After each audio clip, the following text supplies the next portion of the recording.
정글북 등으로 노벨 문학상을 수상한 영국의 작가 러디어드 키플링은 이렇게 이야기했다고 합니다. 말은 인류가 사용하는 가장 강력한 마약이다. 프로이드는 또 이렇게 이야기를 했지요. 말은 무의식의 욕망이나 갈등을 반영한다. 말의 진심을 쓰신 최정우 작가님은 이렇게 말을 합니다.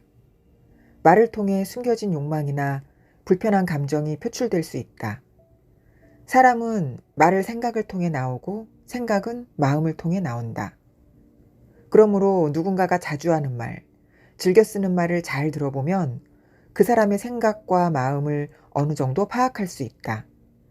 따라서 상대의 생각과 마음을 이해하는 만큼 그 사람을 어떻게 대해야 할지 선택의 폭을 넓힐 수 있다. 안녕하세요. 더불어읽다입니다.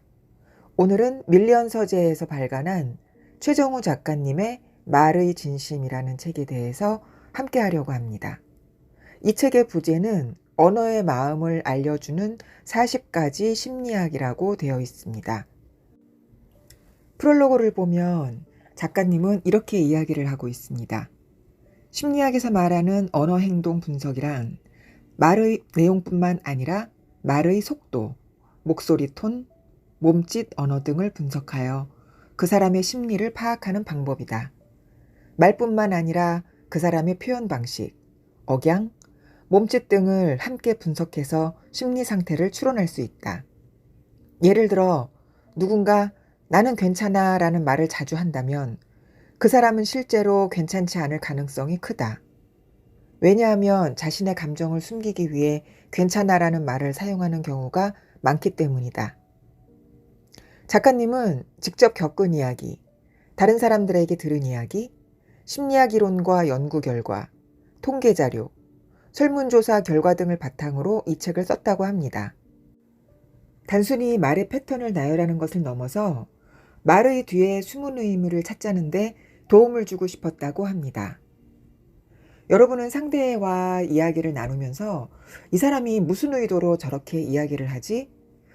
어떤 생각으로 저런 단어를 사용할까? 이런 생각을 가지면서 서운해하거나 화가 아니면 흥미진진하게 상대방과 대화를 하는 경우가 많으실 겁니다. 상대방과 대화하면서 상대방이 어떤 생각을 갖고 저런 말을 하는지 내가 상대방의 마음을 들어갔다 나오고 싶다라는 그런 간절한 마음으로 대화를 하신 적이 있으시죠?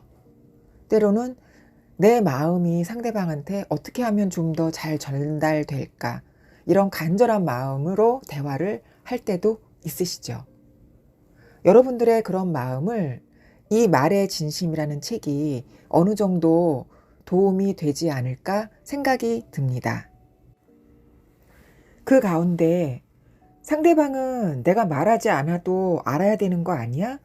라는 착각에서 서로에게 오해를 하고 그것이 싸움으로 이루어지는 대화가 있습니다. 여기에 작가님이 그 예시를 적었습니다. 내가 말하지 않아도 너는 알아야 한다? 다음은 배우자의 말투 때문에 스트레스를 받고 화가 난 사람의 이야기로 유명 온라인 게시판에 올라왔던 글이다. 편의상 작성자를 A, 배우자를 B라고 하자. 작성자 A가 올린 실제 대화 내용은 다음과 같다.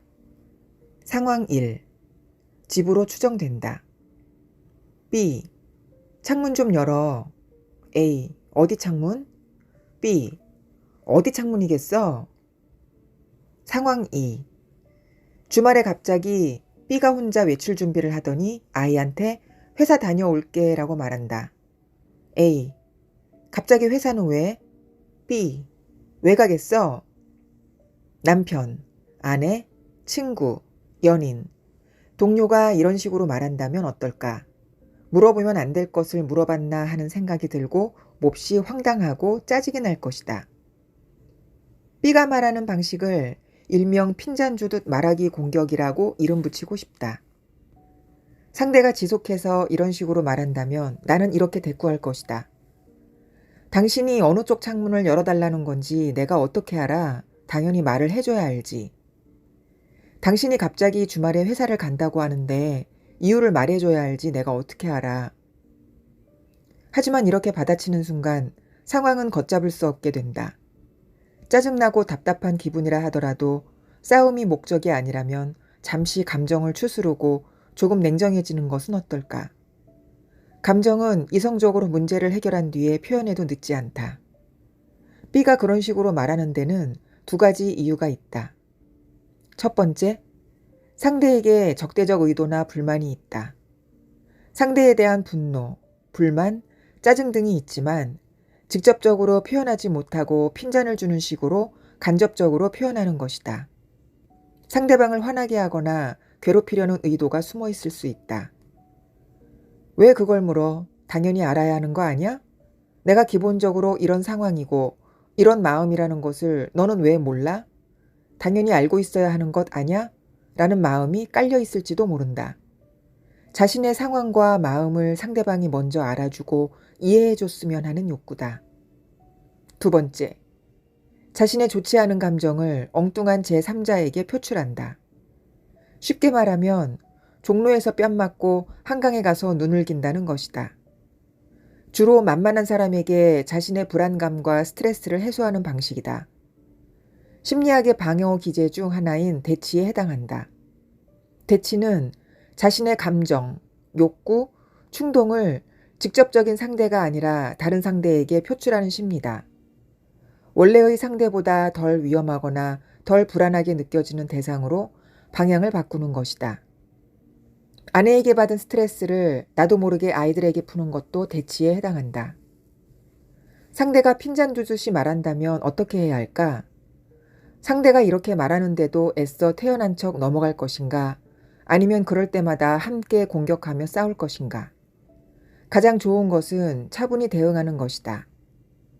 당신이 요즘 말하는 것을 보면 나에 대해 별로 안 좋은 감정이 있는 것 같은데 혹시 어떤 마음인지 말해줄 수 있어? 내게 하고 싶은 말이 있을 것 같은데 얘기해주면 좋겠어. 이렇게 솔직히 다가가 본다. 물론 당신도 영문을 알지 못한 채 기분이 나쁜 상황에서 차분히 대화를 꺼내기는 결코 쉽지 않다. 하지만 상대와의 관계를 개선해보고 싶은 마음이 더 크다면, 상대와 불편하게 지내고 싶지 않다면, 더 이상 상처받고 싶지 않다면 차분하게 이유를 물어본다. 상대가 자신의 속마음을 솔직하게 표현하지 못하는 이유가 있을 것이다. 그만큼 상대방은 마음이 약하고 도움이 필요한 상태일 수 있다.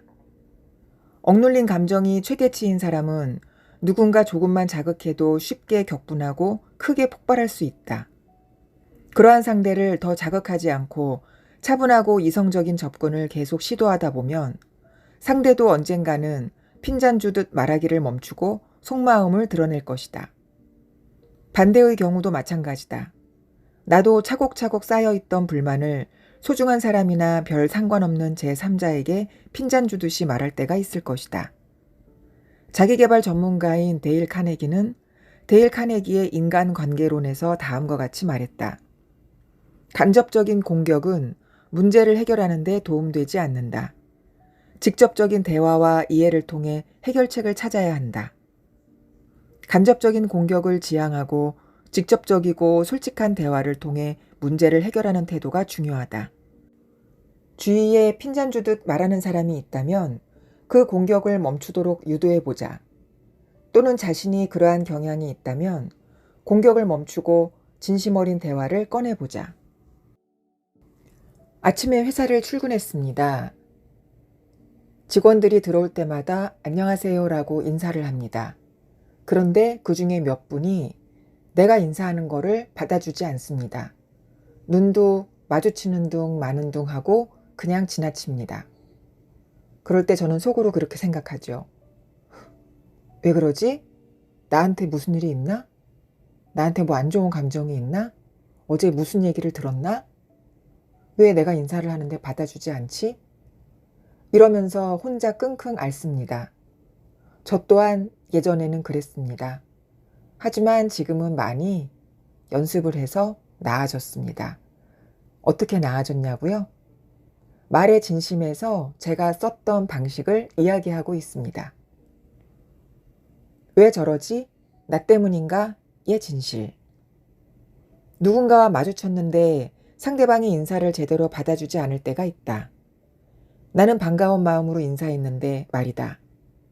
반갑게 응대하지는 않더라도 가벼운 인사 정도는 나눌 수 있지 않나 하는 생각이 든다. 학교 맞은편 복도에서 아는 사람이 걸어올 때, 회사 사무실에서 누군가의 옆자리를 지나갈 때, 동네에서 어느 정도 안면이 있는 아파트 입주민과 마주칠 때 가볍게 인사를 건넸는데 상대방이 쌩 하고 지나가 버린다면 어떨까? 왜 모른 척하는 거지? 내가 뭐 잘못한 게 있나? 나한테 안 좋은 감정이라도 생겼나? 아니면 나에 대해 안 좋은 소문이라도 들은 건가? 나를 일부러 피하는 건가? 이처럼 상대의 행동을 민감하게 받아들이고 신경 쓰는 사람들은 어떤 심리 때문일까? 이들은 상대방이 인사를 제대로 받아주지 않는 것을 사회적 거절로 여기고 일종의 좌절감과 불안감을 느낄 수 있다. 특히 자존감이 낮은 사람은 이러한 경향이 더 크다. 사회심리학자 마크 레어리 교수가 제안한 사회성 측정 이론에 따르면 자존감이 낮은 사람은 자신이 거절당했다고 느꼈을 때 나는 어디에든 속하기 어려운 사람이다 라고 생각하는 경향이 크다. 누군가 인사하는 태도에 기분이 상했고 유난히 신경 쓰인다면 자신의 자존감이 낮은 상태가 아닌지 스스로 점검해 볼 필요가 있다. 사람들이 나를 바라보는 표정, 말투, 눈빛, 행동 하나하나를 민감하게 인식하다 보면 다른 사람들이 자신을 안 좋게 볼까봐 불안한 마음이 든다. 사람마다 정도의 차이는 있겠지만 이것을 사회적 거절로 받아들이면 분명 괴롭고 고통스럽다.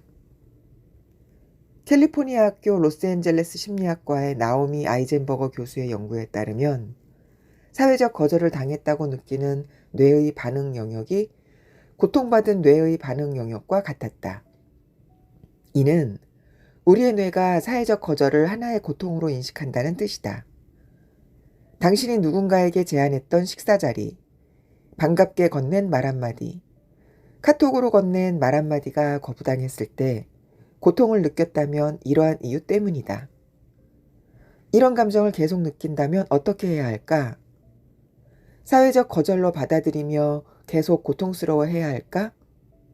현실적으로 생각해보자. 우리가 만나는 모든 사람들이 모든 상황에서 반갑게 인사를 나누기는 쉽지 않다.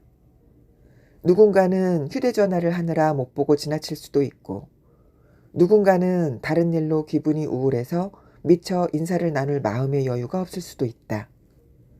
또 어떤 사람은 원래 인사하는 것에 큰 의미를 두지 않을 수도 있고, 인사하는 것 자체를 쑥스러워하기도 한다. 사회적 불안감이 높은 사람은 인사를 나누는 사회적 상황 자체를 부담스러워하며 피하고 싶어 한다.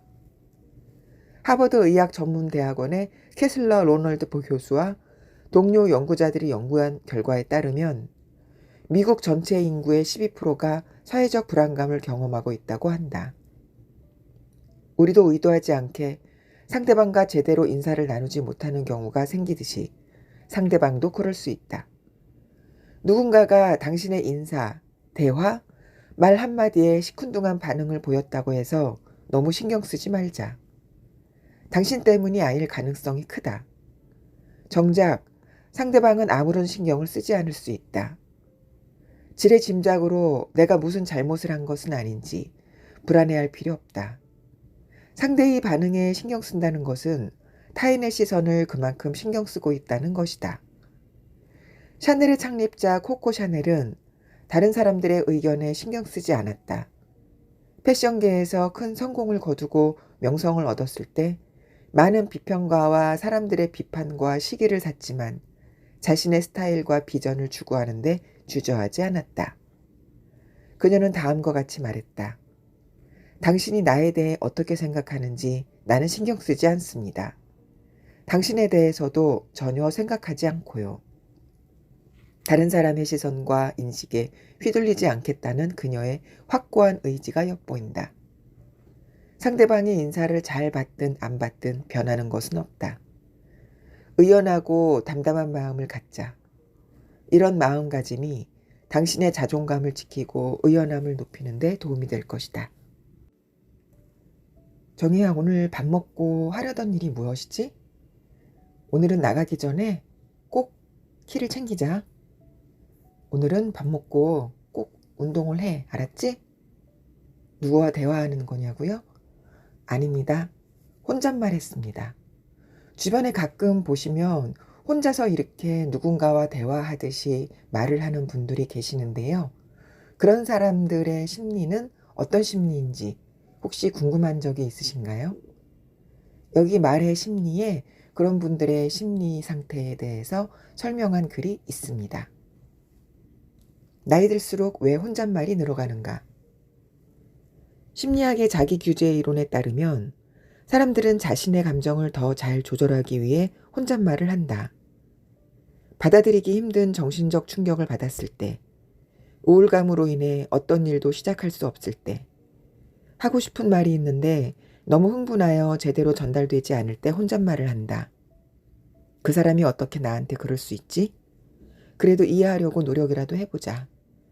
너무 우울해서 아무것도 하기 싫지만 그래도 가장 쉬운 것부터 한번 해보자. 내가 왜 이러지? 잠시 흥분했나 보다. 다시 마음을 좀 가라앉히자.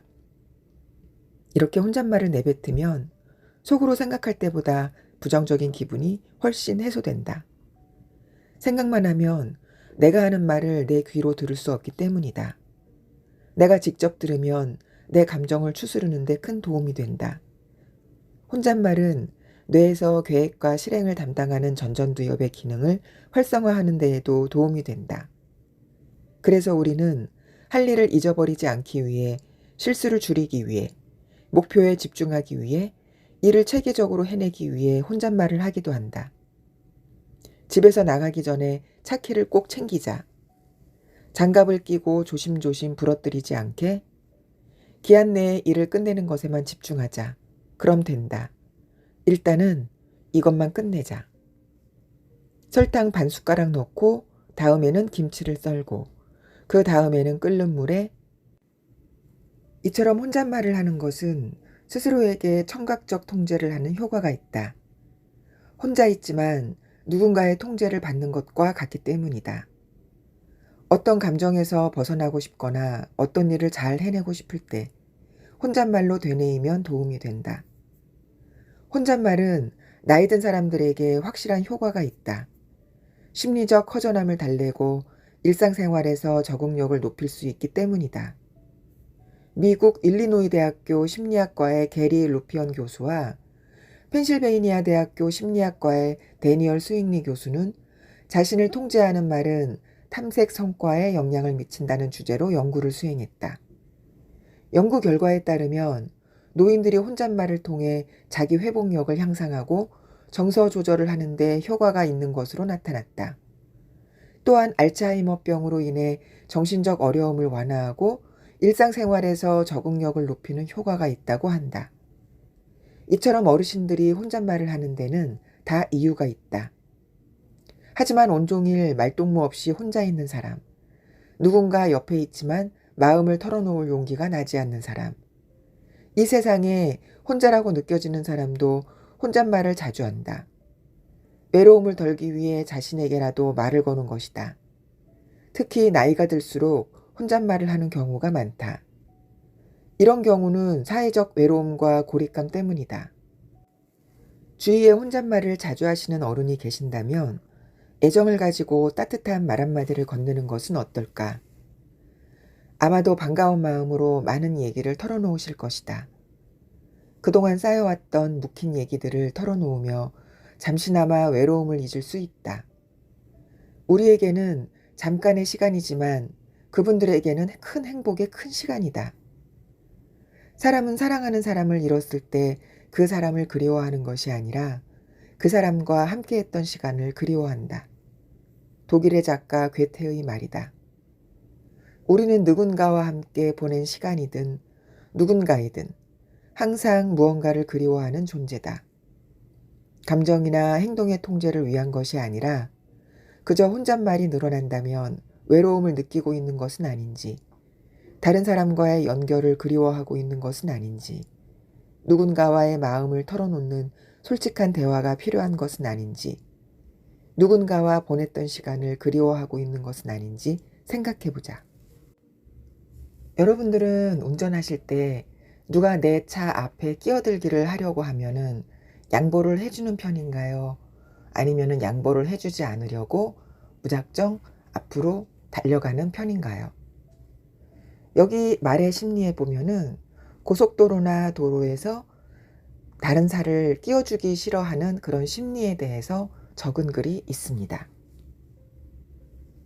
엘리베이터를 타고 닫힘 버튼을 누르려고 하는 순간 저 멀리서 다가오는 인기척이 들린다면 당신은 어떻게 하겠는가?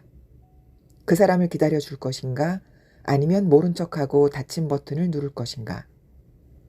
고속도로를 빠져나가려는 차량이 길게 밀려 있는 상황에서 차 한 대가 중간에 끼어들려고 한다면 어떻게 할까? 앞차와 거리를 두면서 끼어들기를 허용해 줄 것인가? 아니면 앞차와 거리를 바짝 좁혀서 끼어들 틈을 주지 않을 것인가? 엘리베이터에서 다가오는 사람을 기다리는 것이나 내 차 앞으로 끼어들기를 허용하는 것이나 사실상 몇 초에 지나지 않는다. 나에게 큰 피해를 주지도 않는 일인데 왜 단 몇 초가 아까워서 기다려주지 않는 것일까? 우리는 모르는 사람에게 조금도 피해를 보고 싶지 않은 마음이 있다. 아는 사람에게 받는 피해는 어느 정도 감수할 수 있지만 모르는 사람에게 받는 피해는 감수하기 어려운 심리다. 똑같은 피해라도 상대와 얼마나 잘 아는 사이냐에 따라 반응하는 감정이 달라질 수 있다. 캘리포니아 대학교 샌디에이고 심리학과의 제임스 칼 스미스 교수는 복수의 역설적 결과라는 주제로 공동 연구를 수행했다. 실험 참가자들은 자신이 아는 사람에게 피해를 입었을 때보다 자신이 모르는 사람에게 피해를 입었을 때 더 강한 복수심을 가지는 경향이 있었다. 자신이 아는 사람과 관계를 유지하고 싶은 욕구로 인해 복수심을 억제하는 경향이 있다고 한다. 똑같은 피해를 입었더라도 상대가 아는 사람이라면 좀 더 관대하게 넘어가려는 마음이 있다. 당신이 주차장에서 차를 빼내려는데 뒤에서 다른 차가 쿵 하고 당신의 차를 들이받았다. 내려서 보니 회사 동료라면 어떻게 하겠는가? 큰 피해가 아니라면 너그럽게 넘어가는 사람들이 더 많을 것이다. 하지만 아는 사람에게 베푸는 관대함도 도덕적 기준은 지켜야 한다. 친하다고 해서 잘못을 눈감아준다면 상대방은 문제의 심각성을 모르고 잘못된 판단을 할 수 있다. 자칫 친하다는 이유로 더 쉽게 행동하고 아무렇지 않게 더 큰 잘못을 저지를 수 있다. 이러한 위험은 지인 범죄와도 연결된다. 지인이라면 잘못을 해도 묵인해 줄 것이라고 생각하는 것이다. 또한 아는 사람이라면 개인정보나 약점을 잘 알기 때문에 더 쉽게 위협하거나 협박할 수 있다. 잘 아는 관계라고 해서 무조건 용서해주고 눈감아주는 태도는 지양해야 한다. 친한 사이일수록 건강한 피드백이 필요하다. 포르투갈 응용심리학과 사회 및 조직심리학과의 프란시스코 세사리오 교수는 피드백에 대한 반응의 역할이라는 주제로 공동연구를 진행했다. 그들은 친구 사이에서 피드백이 제공되면 친밀감과 상호 의존성을 강화하는 데 도움이 된다고 했다. 또한 피드백은 친구 사이에 발생하는 갈등을 해결하고 의사소통 방식을 개선하는 데도 효과가 있음을 발견했다. 잘 알고 지내는 사이일수록 잘못을 정확히 지적해줘야 한다. 당장은 불편하고 쉽지 않은 일이지만 오랫동안 친밀하고 굳건한 관계를 이어나가는 데는 도움이 된다. 친한 사이일수록 더 엄격해야 한다. 로마의 철학자 세네카의 말이다. 이처럼 친한 사이일수록 엄격한 태도를 보여야 할 때도 있다. 특히 상대방의 잘못을 눈감아주거나 옳지 않은 행동을 용납해서는 안 된다. 가난하고 소외된 사람들을 돕는 데 평생을 바친 마더 테레사는 1950년 인도 캘커타 빈민 구호소인 사랑의 선교회를 설립하여 수많은 사람을 도왔다. 마더 테레사와 수녀들은 서로 친밀하게 지냈지만 빈곤과 질병으로 고통받는 사람들을 도울 때는 서로에게 엄격한 태도를 유지했다고 한다.